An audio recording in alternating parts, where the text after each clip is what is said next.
What's up, everybody? Sandman here with a new series of videos discussing the state of Fortnite. With his daily live streams, playing with subs, giveaways, and Fortnite parody songs, Senwat 2000's always trying to bring you guys quality content.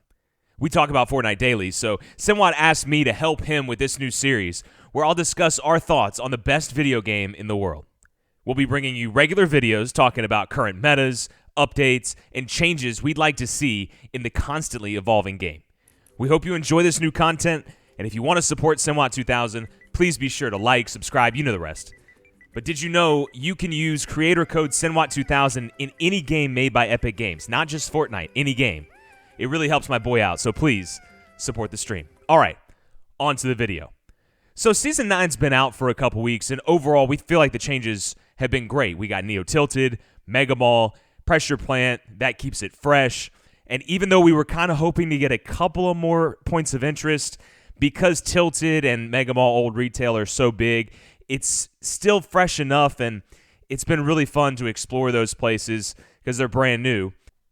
And also, it's getting hot outside, so the ice biome is probably going to go away this season, if not completely, at least most of it. So keep an eye on that. We've already got cracks on Polar Peak.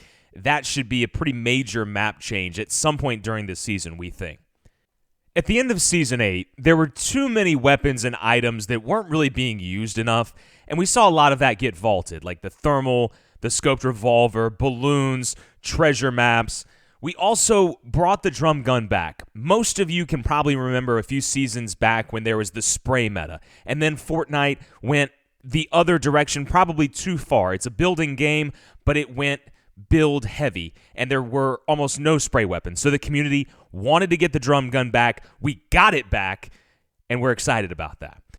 And the slipstreams have been a really nice addition for fast travel around the map, and also I just love dropping Tilted.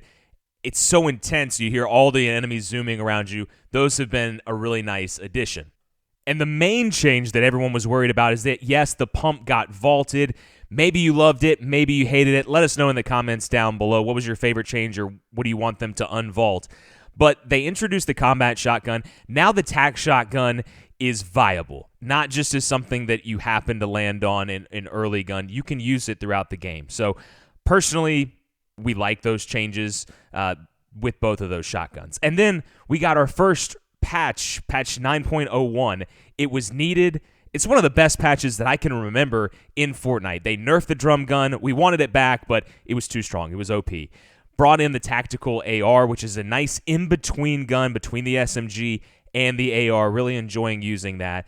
And they fixed slipstreams. Yes, they're a lot of fun, but it wasn't fun when they were blocking builds. It wasn't fun if you got caught in one in the late game. So now it doesn't block builds. They end after the 5th circle, and it's been really funny to watch the people who don't read the patch notes. Make sure you always read the patch notes. I've been in multiple games where people are camping up in a sky platform, and they fall to their death because we're past the 5th circle, and they thought the slipstream was going to bring them back down. So never forget, read the patch notes.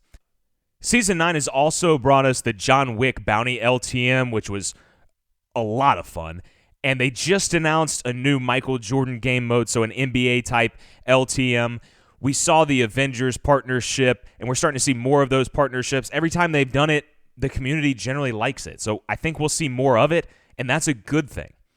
And last but not least, the World Cup qualifiers. If you haven't been watching them, you've been missing out. They're really entertaining, and we're looking forward to the finals July 26th through 28th. So all in all, we're 9 seasons in, and the game is still fun, it's still fresh, but there's one major issue for the typical player, and that's, of course, that there's a huge skill gap.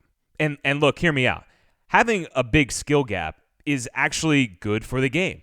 It rewards those that have the skill, for one, and that can put in the hours and play a ton, and it allows the overall level of play to grow on the competitive level. So that makes the World Cup more interesting. It makes watching your favorite streamers more interesting.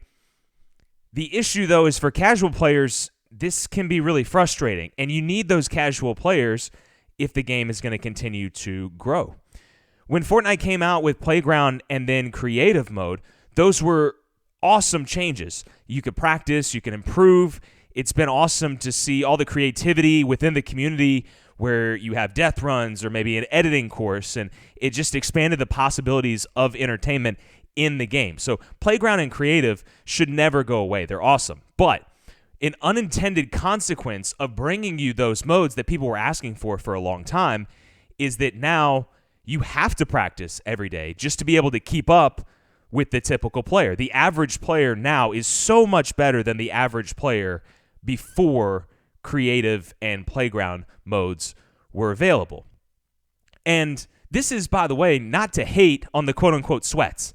If you're really good at the game, you've worked really hard, you practiced a lot, that's awesome. More power to you, no hate at all. But if Fortnite is going to keep growing and attracting new players, there has to be a major change because of that skill gap. Just imagine for a second that you're just trying to get into Fortnite and you run into one of these Playground gods. You're not going to have a good time. So it needs a major change. And that change is matchmaking. And you're saying, wait, Sandman, there already is matchmaking. It's called Arena. But see, Arena doesn't have the same rules. I know most of the community wants that to be reverted, but it doesn't have the same rules as the regular game mode. And by definition, only the more serious players are going to play Arena. It's a more competitive style of game.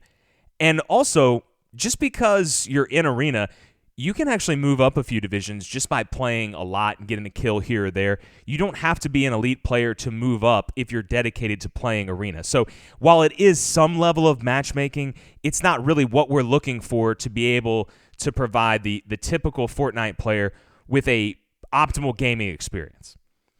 Matchmaking in the regular game mode would be healthy for all players. We're talking about, for the most part, it would be the most fun and most beneficial to the average player, or maybe even the below average player. But it would be healthy for all players.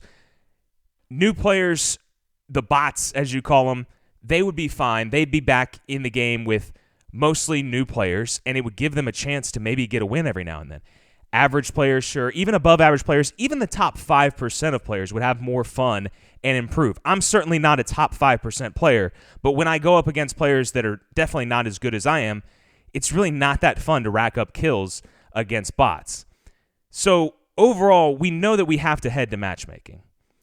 The only drawback, of course, would be the amount of time that it takes to make those matches. So our question for you is, would you be willing to wait maybe 1 minute, maybe even 2 between games if it meant you would be going up against players at about the same skill as you, and you could see yourself over time improve and move up divisions? For us, it's a no-brainer. Fortnite with dedicated matchmaking, absolutely, we would sit out for a minute or so between games if it meant a better gaming experience. Let us know what you think. Don't forget, use code SINWAT2000 in the item shop, either on Fortnite or on any Epic game. Like, subscribe. Thank you so much. We'll see you next time.